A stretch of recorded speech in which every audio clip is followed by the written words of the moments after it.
Beliefs that we have play such a huge part in either helping us move forward in our life, in our business, in the areas that matter to us, or holding us back, hindering our success, keeping us stuck.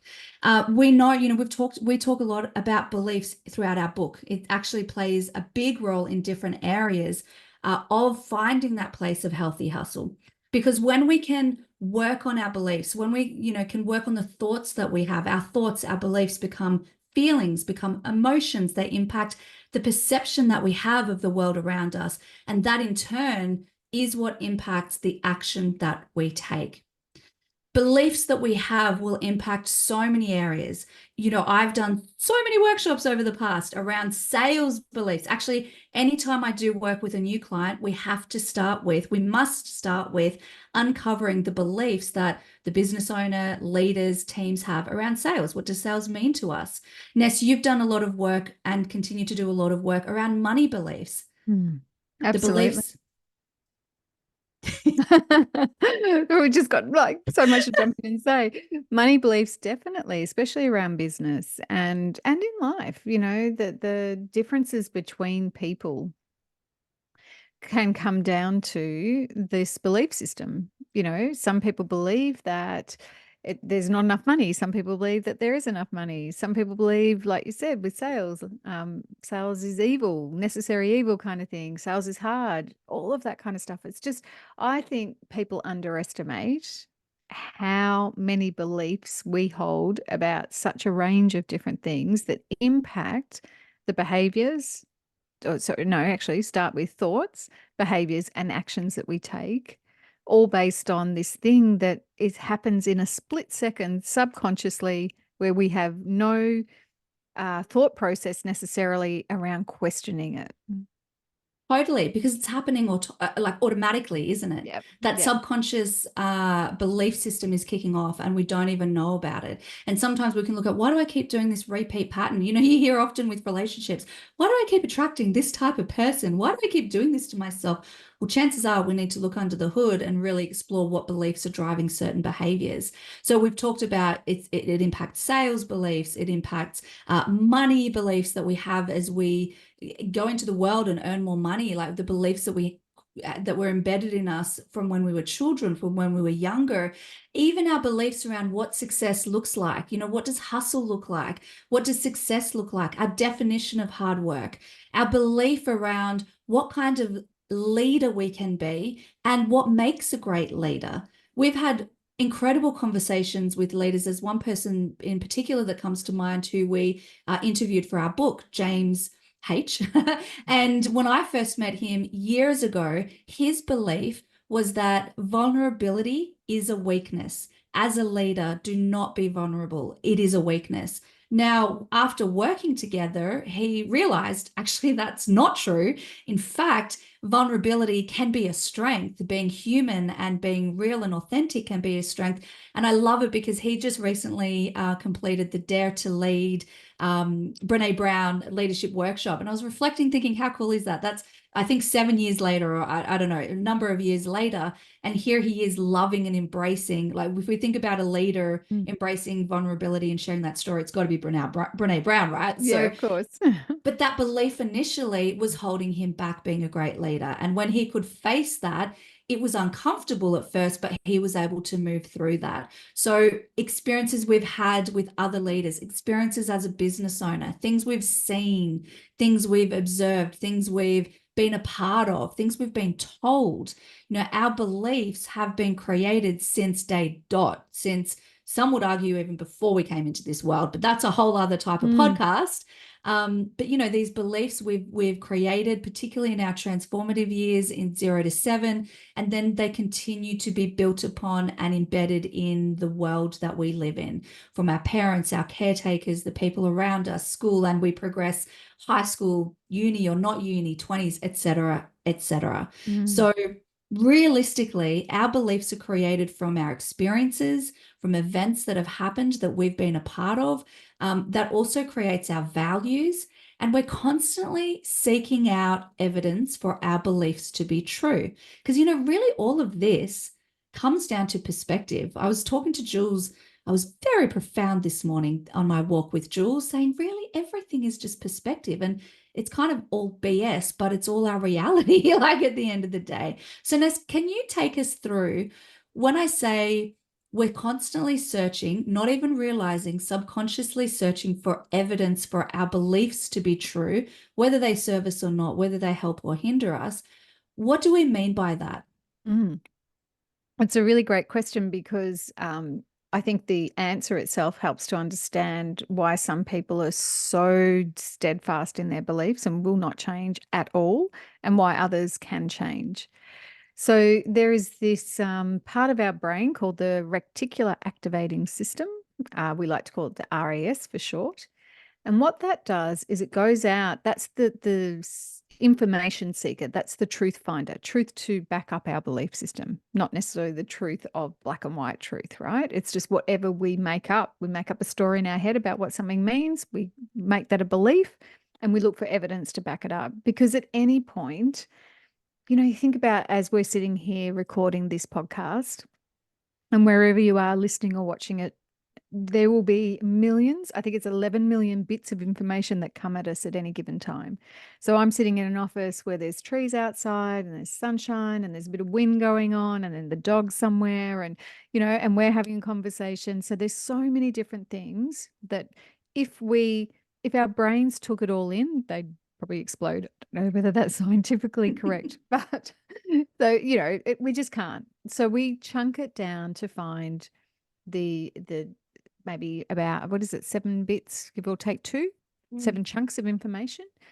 And part of that filter is our RAS looking for what we're seeking. So the best way I can remember this is when I bought a red Hyundai, which wasn't the current car, but the car before that. And I used to drive, around the country, and I'd drive to Melbourne. And before I bought my red Hyundai, I never noticed another one. And then when I bought it, I'm like, oh my God, oh my God, oh my God. And all of a sudden, here are all these red Hyundais. When I was pregnant many years ago with my kids, suddenly pregnant women are everywhere around you because you're looking, that's not necessarily a belief, but that's what your mind is focused on. And so that helps you to seek more evidence of that. So when we talk about it in the context of beliefs, if we have a belief about, you've got to work hard in order to make money, we will seek evidence that that is the case. So we will find examples of that in others and in ourselves, that we have to actually work hard to make money. And I think about, you talk about having beliefs set up from a childhood and from your parents. And there are stories around parents who, dads who are never around. I'm going to generalize here, but I can't think of exactly who told me the story because I feel like I've heard it so many times. But, their role model could have been James, actually, James B in the book. We did Mm. have two Jameses in the book, which makes it slightly confusing as to who we're talking about. But James B, I'm sure he said, his dad was never home.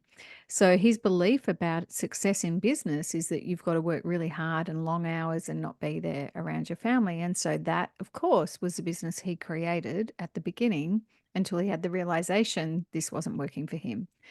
And we don't often stop to challenge the belief that we have grown up with.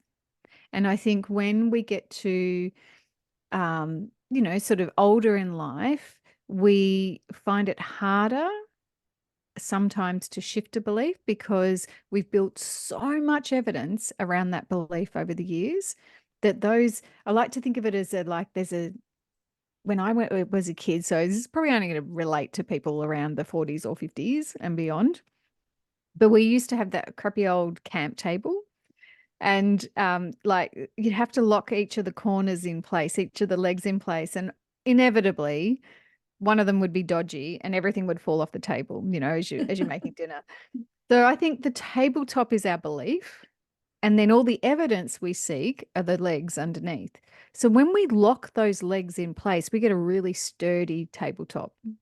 And that sturdy tabletop is the belief that's really embedded in us that is going to be very hard to change. And I think about all of the, topics that we perhaps leave behind in a polite conversation, like politics and religion and those kinds of things. Their tabletops are sturdy. Those legs are in place.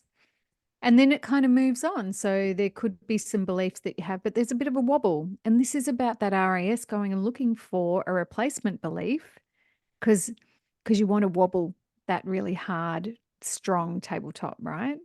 In order to change it. But it takes time because you've got to start looking for and setting your RAS out into the universe and the world to say, find me more that backs up the evidence that you don't actually have to work hard in order to be successful. And I think once we start to challenge the belief, we can start to then build an evidence bank to put those old, legs of the table to weaken them so that belief tumbles and then strengthen the new one. Does that make sense? Yeah, absolutely. And I think I like that I can absolutely see that old, it's like the card tables. Yes. Though that table, it's a really good visual. And is it wobbly or is it strong? Because that also brings up another point. Well, two really big points I think worth mentioning here is that you can change your beliefs, but depending on how ingrained, how strong those table legs are, will depend on actually how much work it will take, how much effort, how much time, but you can change it. So sometimes your camping table, your belief around success or what hustle culture is, or any of those things, or busy is a badge of honor, maybe it's not solid. Maybe it's already wobbling. And so therefore you're subconsciously ready to replace that belief, which is the second point, is that yes, you can change your beliefs. It's the awareness of sometimes longer, harder, sometimes easier, quick. We can't assume, we've just got to give it a crack. And the second thing is you've got to replace it. So you can't just get rid of a belief. Like that table, we can't just take one leg out and then there's, all the toppings and delicious food, which is like the life that we're living, isn't going to sit on there from that belief because it's toppled over. We've got to replace that leg with something that's more resourceful, something that is more helpful, something that serves. And I even think that so we've got our deeply ingrained beliefs that really don't serve us. Like even if I think about my definition of success over the years has had to change because it wasn't serving. But also sometimes it might be a shorter term belief that did serve us for a while, Mm. but we're actually like, actually, it's time to change now. I'm a different person. I'm growing. I'm, getting older. So I'm choosing to let that go to bring in a new belief. So it could be really long-term, deeply ingrained beliefs like James and his dad, or it could actually just be phases and cycles of life or business or leadership. There's so many different ways to look at this, and I don't want anyone to feel overwhelmed because the thing is, we just want to start small, always Yeah. 1% increment. So I wonder, Ness, what could be, well, actually, I know this answer because we talked about it. What are we going to do? What are we going to take our beautiful community through to Yeah. help get a bit of a reality check? Because if you get a reality check, it can highlight for you what beliefs need to change in context of, let's go with this down the rabbit hole of being so busy, never having enough time to get the things that we want done. Mm. Let's go through it. What are we going to Yeah. talk about to It's help a get a reality check? Absolutely. So this is an exercise that we've done with so many of our clients. It's in the book and it is an eye opener to say the least. And it's so simple. So I want to set up this thought that you mentioned it earlier. So many people wear busy like a badge of honor. Like it's the excuse that you get around being able to forget things. I'm sorry, I didn't ring you. I was so busy. I didn't get to the gym. I was so busy. Like we throw busy around so much.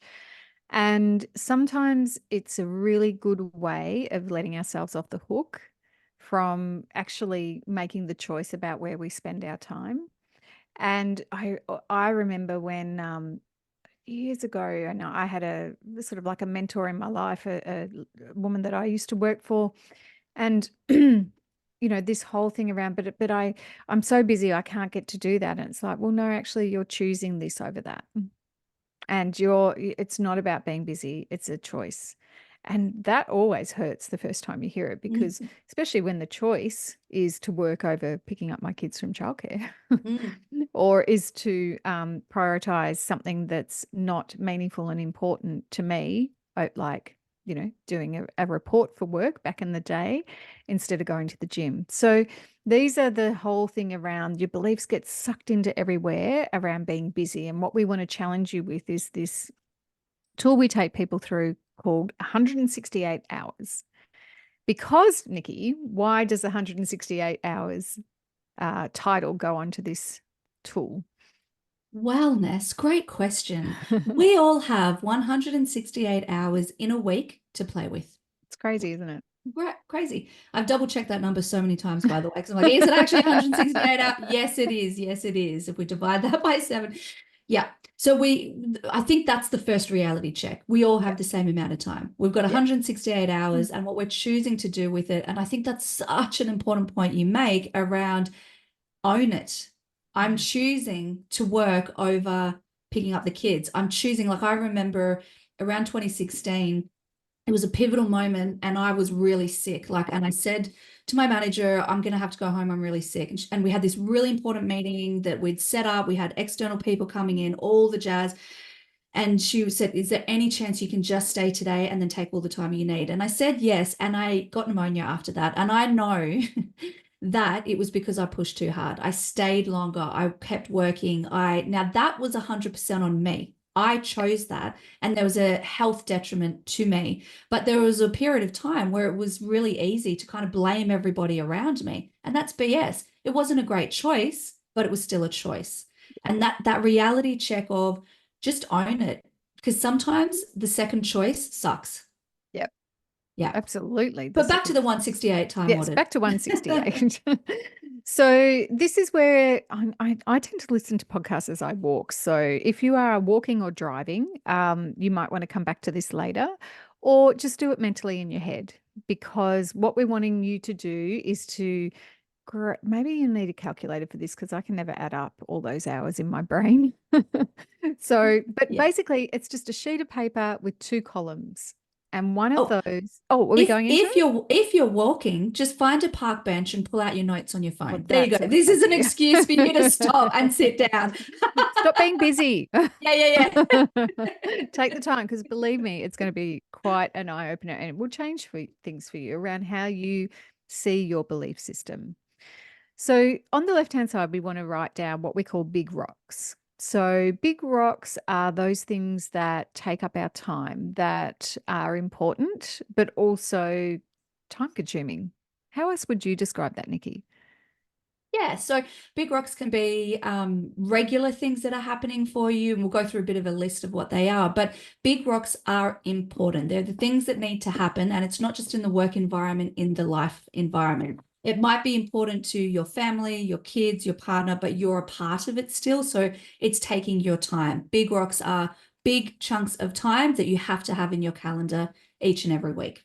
Okay, so it's things like if you're working meetings, Yep, it'd be the travel time that you have between where you live and where you go to work, or if you are going out to meetings or going to functions. yep. It'd be the actual delivery of the work that you do during your working day, all the admin tasks, and my goodness, there can be a lot of those in behind the scenes of getting the actual work done. So ballpark numbers, guys, don't get caught in detail, just Yes. ballpark Oh, well, no, we haven't numbers. got to hours yet. I reckon we Oh chunk gosh, down I'm the big jumping rocks first. Let's ahead. write the Okay, list. okay, okay, okay. Good, Yeah, good, good, good, good. you're so Yeah. excited to get there. But, that's a spoiler alert around where we're Yeah. going. So we're going to do things like, what about sleeping? We all actually need sleep. So that's another big chunk. Uh, Mm-hmm. if we have hobbies that we might do, exercise, if you're walking or going to the gym, time with people like your family, remember them, the ones around the dinner table, any other responsibilities you may have at home. So maybe, doing the cooking or the cleaning. If you've got children, maybe it's around taking them to their sports and, whatever school events, things that are going on there. Some me time in there. Although what I hear often from people who are super busy is that's the thing that goes last. Any other kind of form of self-care. And I guess the one that comes up for me that I'm really mindful of because I've got a report that comes up on my phone every Monday telling me how long I've spent on my phone. So social media, checking, going through Instagram, TikTok, Facebook, whatever it is your social media of choice. And there's So, one more to add there. Yes. Lunch breaks or breaks within Yes. the working day. Make sure Yeah. that's in there. And even don't like just put them all on the list, everything Yeah. that Ness has said. Don't be concerned now if you do or don't spend time on that. Just put it on the list. Yeah, yeah, and also that is not the Mm, the only things that'll be on that list. You'll think of other things in there as well. You might have caring responsibilities for elderly parents, or there's something else that you have commitments for. So we're kind of looking on average for a week. What's your average week look like? yeah. Then do you want to talk about the next bit, Oh, Nick? absolutely. Because, this is where the data matters. So you've Hmm. got your list, whether it's in your notes on your phone or you've got your pen and paper out and you've written down your big rocks. What you're going to write next to each big rock is the ballpark number. Don't get caught down in the detail here. Hmm. The ballpark number of how many hours a week you're spending on that big rock. So really think about your Monday to Sunday. Think about your weekends. Think about where you're spending your time. And this is without judgment. So it's just really pragmatic. You're just simply looking at here's the big rock, ballpark. How many hours per week am I spending on each of these areas? And then you're going to tally up. So you might want to pause for a second while you do that. Pause the potty app. Well, actually, just pause. Okay. And welcome back. So I hope you played along there. So now what I'd love you to do is tally up. So add up all the big rock number of hours and have a look at how that compares to 168. Did your number increase? Like, are your actual big rocks adding up to more than 168 hours? Is it considerably lower than 168 hours? Is it bang on? I mean, the thing is, if you're familiar with the terminology of big rocks by Stephen Covey, there's this very cool video from the late 80s. Go check it out. But the idea is that when you can schedule your big rocks and you prioritize them first, and then all the other little things, because that's not everything you have in your time. Like, there's so many little things that are unexpected that come in to your day and your week, but it's easier to fit the little things in around the big rocks. When you focus on the little things, if you sweat the small stuff, it's much harder to then prioritize those big rocks. So this is really a reality check on how much time are your big rocks taking. And Mhm. I really wanted to make sure that you still have me time, self-care on that list, because if your number was 0, that's feedback for you. Mm. That's why it's important to have that one in there to see the reality of whether it's zero or not. Yeah, because there's two reality checks here, isn't there, Ness? Like one is you're actually over 168 hours. Yeah, that happened with one Um, of our clients. I remember no wonder she was feeling just stretched to the limits and burnt out because the reality was, once she added in all the responsibilities as a parent and all that kind of thing on top of her workload, it was like something's got to give. And I can tell you she had zero in self-care as well. Yeah.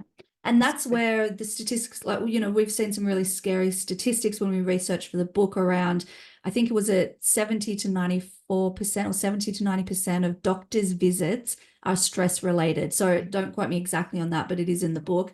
But like it just goes to show, right? The yeah. burnout stats that are on the rise, all of this, because that is what's going to give. And the reality check is you only have 168 Yeah, hours in a that's week, right. friends. If your number is over 168, you have got to do something because you cannot sustain that. The other reality check is that oftentimes people will go, whoa, I actually thought that I would be over 168, but I'm below it.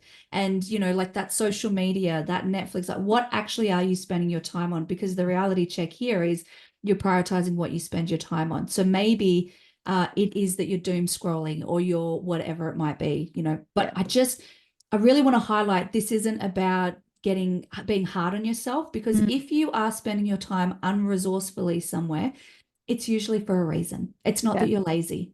that's right. That's right. And if you are a data nerd like me, you can find there's an app that I use called Life Cycle. And I've actually been using it for a few years now, and that can map out sort of the big chunks like sleep and work and all the other things that you want to program into that around where you are spending your time. And I like doing that because at the end of the week I can sort of do this comparison week on week around just keeping an eye on, did I drop sleep for something else? Did I increase my hours of work and that kind of all of that is captured in data. So if you're a data geek, sometimes apps can help keep you on track, although they don't obviously keep a record of how long you're on, your mobile phone or whatever. But chunks of time around where you are, it's really fascinating to sort of look at that and look at the pattern over a period of time. And I So, mean, there's even mm, reports and things or updates on our phones, like how much time do we spend on our phone week on weeks, yeah. to kind of answer around that. And again, I really want to press home.